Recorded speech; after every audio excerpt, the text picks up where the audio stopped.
Kings, it's your girl Nae Nae here, and today I want to say welcome to 2021.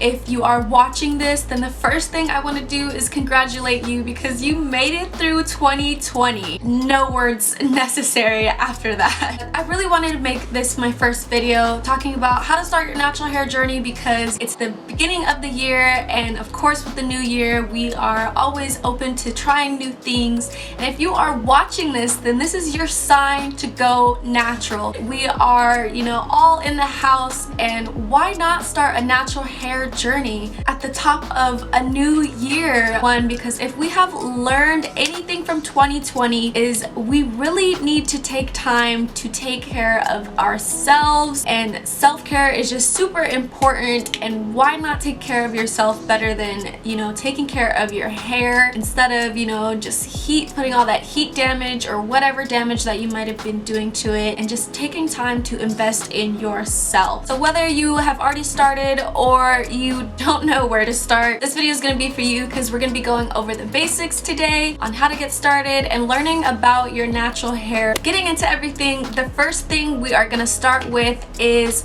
products. Gotcha, bitch! No, I'm just kidding. I would love to start with just products, but your natural hair is so much more than products. Before you can even go on your natural hair journey, you kind of have to pick which path you're going on, and that kind of depends on where your hair is at. You might not even fit into these categories, but you're either going to be big chopping or transitioning. So we all know what the big chop is. It's when you chop off all of that damaged heat that you have put on your hair or chemically relaxed, and you cut it off and you start fresh, which is kind of what I've done. I've kind of done both, to be honest. I've kind of mainly transitioned, but I've also done the big chop, and to be honest, I wish I did the big chop. It takes so much guts to do big chop, and if you are one of those people, then I commend you because your courage is amazing. And honestly, there's nothing wrong with doing a big chop. Like, it's a very smart decision because you're starting with fresh new hair. You get to see how your curls are gonna look from the very beginning. Now on the opposite side of that is transitioning. That's when you might have had some damage from heat or whatever, and you're basically going to be letting that hair grow out and slowly trimming your ends until you end up with just your natural hair. And I don't advise going against this, but I definitely think it's smarter to do the big chop because those dead ends or damaged ends that you have are going to continue to pull down your hair, and you're never going to truly know what your hair texture is until you chop those ends off. And that can be a little scary to chop your hair off, but honestly your hair will grow quicker than you think, and you get to just learn about your hair faster. But either way is definitely fine. Whatever you choose, I am here for you guys to assist you on your natural hair journey because it is your journey. And now you kind of understand what path you're going down, then it's time to learn about your hair. If you are on the transitioning side, of course all of this is going to be constantly changing, but you still need to know the basics. And the first thing we're going to talk about is density. So density plays a role into products when it comes to the thickness of your products. If you have low density, the general rule of thumb is you're going to want to aim for lighter products.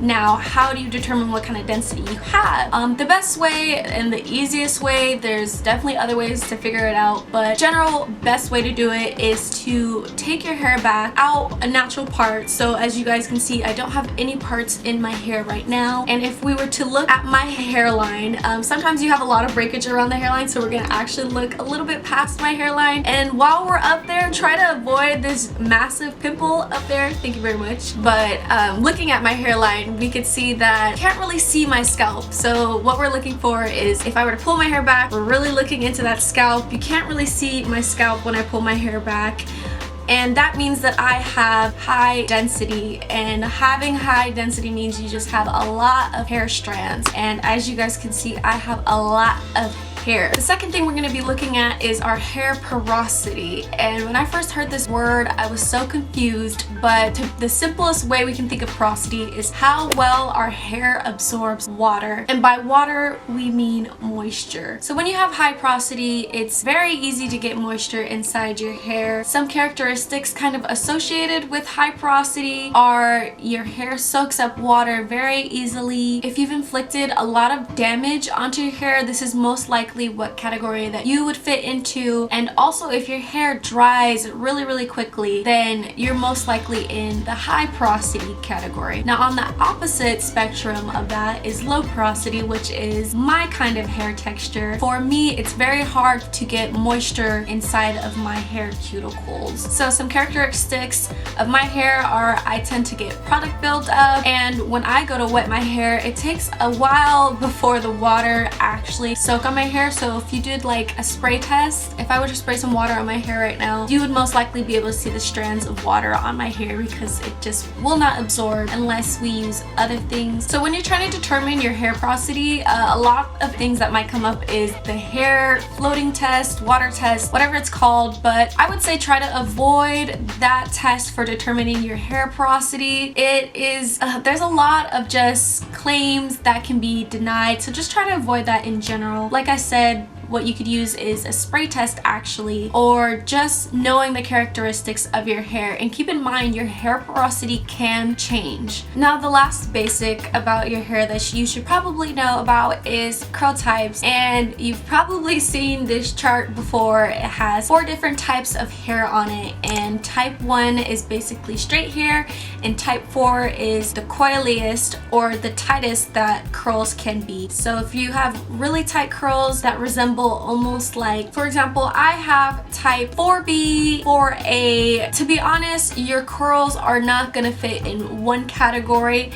They may, but not everyone's does. I have different types of hair coils and all over my head, to be honest. And so you don't exactly need to find your exact type, and maybe you don't fit into one box, but just knowing what kind of general area your hair fits into will help you. And for those of you who are transitioning, you are most likely not even gonna know your true hair type until you completely grow out whatever damaged hair that you've had. If you are transitioning your hair, I would say do be advised that you're probably not gonna see your actual hair type until you cut off those damaged ends that you have, because they're basically, that damaged hair is going to be pulling down your curls, and you're never going to truly see that true hair type until you cut off that damaged hair. Even if you are, say you did go off to a big chop, your curls still might take time to develop and get used to being curly.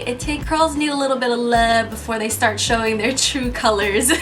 So curl types are really important, because while you're watching, people like me, YouTubers, you want to keep in mind what kind of hair type they have, because different hair types are going to react differently to different products. I mean, everybody's curls in general, even if we do have the same hair type, are going to react differently to different products. That's why natural hair journeys are so difficult to navigate, but it's a process of trial and error, and it's so fun just, learning about your hair and your curls, because once you get it down, I swear you get like addicted to like getting your curls just popping. And I feel like that's why I really have to talk about like what kind of mindset that you have to be in when you're going into a curly hair, because if you're just starting out, it's easy to fall into some videos like transitioning your hair fast, and when really it's a process that you have to learn about your hair and continue to take care of it. So please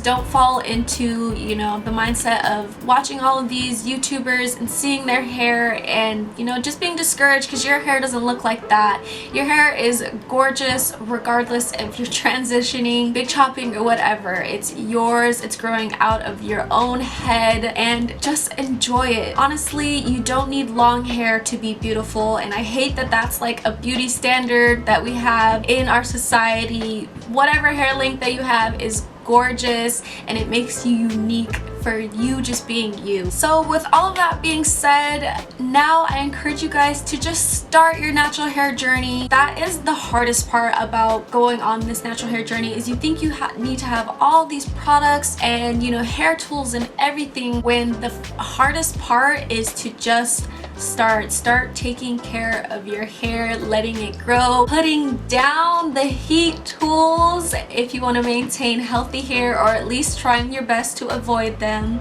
The main things that you're gonna need product wise is starting with a deep conditioner, a good curling cream, and honestly any kind of hair oil. Start from there, take note on how your hair responds to those products, and honestly go from there. And don't worry, I'm not gonna leave you guys with just that. I will be making more videos. Like I said, I want to be there every step of the way with you for this natural hair journey, so make sure you are subscribed. If you have any kind of questions, please make sure you put those down in the comments.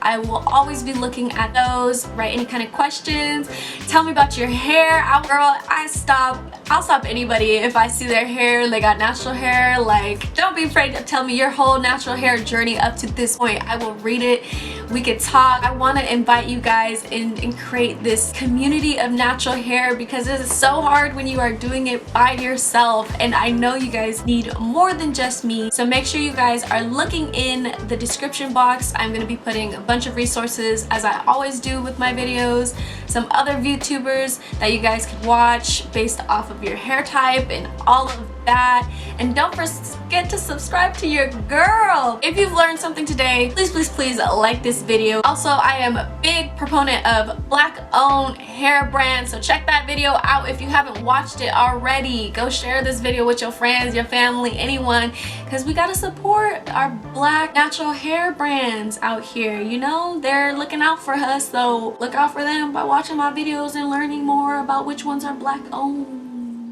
And lastly, even though I probably keep saying that, lastly, just good luck on your natural hair journey. Good luck, you can do this, don't give up, keep striving, and little by little, before you know it, you're gonna have this amazing natural hair to take care of. That's all I have for you guys. Thank you so much for watching this video. Again, I appreciate every single one of you guys. And if you are not tired of me yet, then stay tuned for another video. I don't know which way it is, but go ahead, click a video, because you know that you want to hang out with your girl.